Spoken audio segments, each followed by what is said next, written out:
News. రాష్ట్రంలో ధాన్యం కొనుగోలు, నీటి సరఫరాపై సీఎం రేవంత్ సీరియస్ అయ్యారు. కృత్రిమ నీటి కొరత సృష్టిస్తే కఠిన చర్యలు తీసుకోవాలని అధికారుల్ని ఆదేశించారాయన. ఉద్దేశపూర్వకంగా గేటెడ్ కమ్యూనిటీలకు ఎక్కువ నీళ్లు, బస్తీలకు తక్కువ నీళ్లు విడుదల చేసే సిబ్బందిపై నిఘా పెట్టాలని సూచించారు.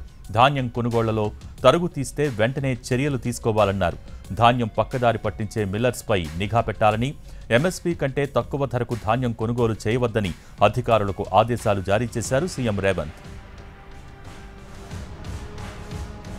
హైదరాబాద్లో తాగునీటి సరఫరాకు ఢోకా లేకుండా చర్యలు తీసుకోవాలన్నారు.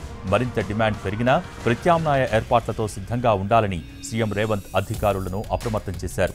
అవసరమైతే నాగార్జున సాగర్ డెడ్ స్టోరేజ్ నుంచి నీటిని హైదరాబాద్కు తెచ్చుకోవాలని, అందుకు తగిన ఏర్పాట్లు వెంటనే చేయాలని ఆదేశించారు.